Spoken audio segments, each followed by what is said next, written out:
largo de más de 100 capítulos que hasta la fecha hemos grabado de Cultura Capital, hemos visitado muchas iglesias que se levantan en el centro de nuestra ciudad. Hoy visitaremos un edificio no menos devocional. Me refiero al Estadio El Campín.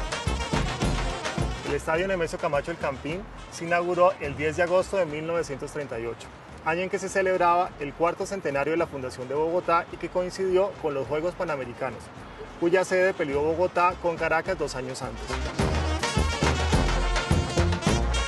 Este estadio, que inicialmente tenía capacidad para 23.000 personas, es la sede de los equipos de fútbol capitalinos Santa Fe y Millonarios. Hoy repasaremos no solamente la historia constructiva de este lugar, sino algunos de los eventos en los que este sitio también ha sido protagonista. Este recorrido lo haré en compañía del ingeniero y profesor Hernando Vargas, así como de Nicolás Samper, director de la revista Fútbol Total. Bienvenidos a Cultura Capital.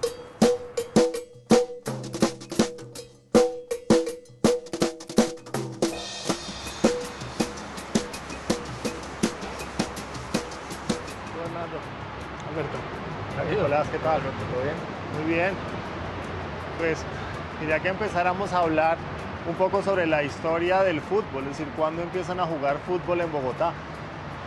Bueno, el fútbol en Bogotá se habla de que sus comienzos casi que son de principio de siglo, pero ya como edificación de estadio, el primer lugar en donde se llevó a cabo fútbol profesional fue en el estadio de la Universidad Nacional. Digamos, el Campín ya fue como un paso posterior cuando se profesionalizó mucho más el fútbol, por supuesto. Pero sin duda, digamos, varios partidos de la formación del Dorado de Millonarios se jugaron en la Universidad Nacional y también en el Campín. Eran como dos estadios alternos, como pasa hoy en día, pues. Hay una interesante vínculo. En primer lugar, tal vez como en 1902 empezó a jugar fútbol en Barranquilla.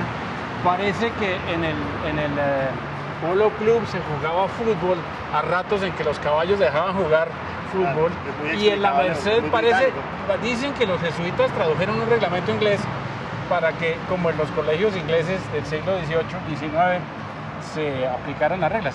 Es interesante que aquí cerquita en la 53 estaba el hipódromo estadio que hizo Vicente Nasi, aquí donde está Galerías, claro, cerquita correcto. de nosotros, que se empezó a proyectar en el 28, se terminó en el 33. En el 33 se construyó el Romelio Martínez de Barranquilla, que era en concreto. Pero en el 28 había ya un estadio que se llamaba Galilea en Cali, pero el Pascual Guerrero se hizo en el 37, el primer 37, Pascual Guerrero, Pascual, sí. el primer Pascual.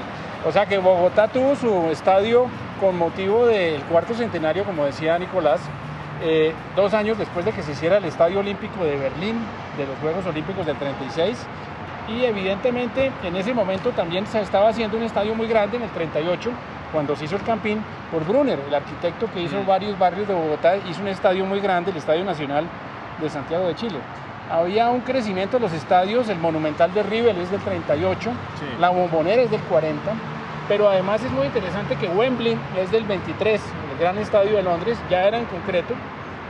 Los estadios más evolucionados en estructuras de concreto fueron los holandeses del año 28, de los Juegos Olímpicos del Feyenoord, y uno muy interesante, el Estadio Berta de Florencia, hecho por Pierluigi Nervi en el año 30, que era un estadio hecho en la época del fascismo, y como era el Duce, Benito Mussolini, el estadio tenía forma de D, de Duce, casi que D de dictador.